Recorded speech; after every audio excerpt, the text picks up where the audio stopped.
एक गांव में अहमद नाम का एक नेक दिल और मददगार लड़का रहता था। वह हमेशा दूसरों की मदद करने के लिए तैयार रहता था। एक दिन वह जंगल के रास्ते जा रहा था कि उसने एक बूढ़ी औरत को देखा जो बहुत थकी हुई और प्यासी लग रही थी। अहमद ने फौरन अपने मशकीजे से पानी निकालकर उसे पिलाया। बूढ़ी औरत ने खुश होकर अहमद को एक सुनहरी पर दिया जो जादुई ताकत रखता था। उस पर से रोशनी निकल रही थी और वह बहुत खूबसूरत लग रहा था। अहमद हैरान होकर उस पर को देखने लगा। उसी लम्हे आसमान से एक सुनहरी परिंदा उतरकर अहमद के पास आया। वह परिंदा बहुत खूबसूरत था और उसके परों से रोशनी निकल रही थी। परिंदा अहमद को अपनी पीठ पर बिठाकर उड़ा और उसे एक बड़े बादशाही महल की तरफ ले गया। महल बहुत खूबसूरत और शानदार था। वहां के शहजादे हसन बहुत परेशान थे क्योंकि उनके वालिद बादशाह बहुत बीमार थे।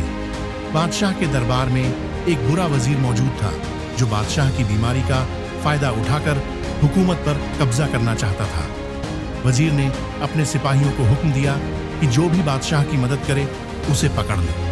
अहमद ने शहजादा हसन से मुलाकात की और उसे सुनहरी पर दिखाया। शहजादे की आंखों में उम्मीद नजर आई, मगर जब वजीर को पता चला कि अहमद बादशाह को बचाने आया है तो उसने अपने सिपाही अहमद के पीछे लगा दिए। अहमद ने बड़ी बहादुरी से उनका सामना किया और शहजादा हसन की मदद से महल के खुफिया कमरे में जा पहुंचा जहां बादशाह गहरी नींद में सो रहे थे।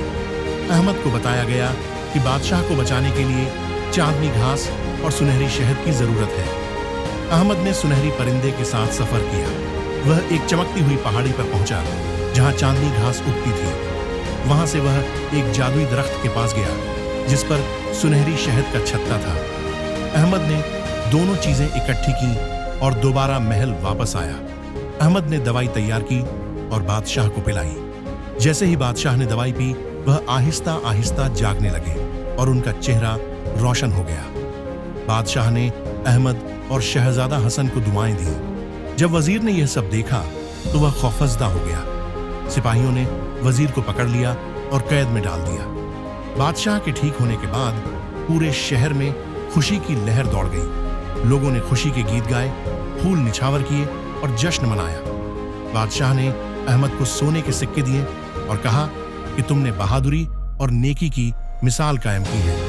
अहमद अपने गांव वापस आया तो सब लोग खुशी से उसके इस्तकबाल के लिए जमा हो गए। अहमद ने वह खजाना अपने पास रखने के बजाय गांव के गरीब बच्चों में बांट दिया और एक नया स्कूल बनवाया ताकि सब बच्चे तालीम हासिल कर सकें। आखिर में अहमद एक पहाड़ी पर बैठकर सुनहरी पर को देख रहा था।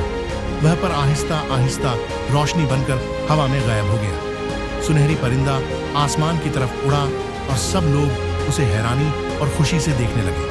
अहमद ने सबको यह सबक दिया कि असल ताकत दौलत में नहीं बल्कि नेकी और बहादुरी में है। जो दूसरों की मदद करता है असल में वही दुनिया का सबसे ताकतवर इंसान है।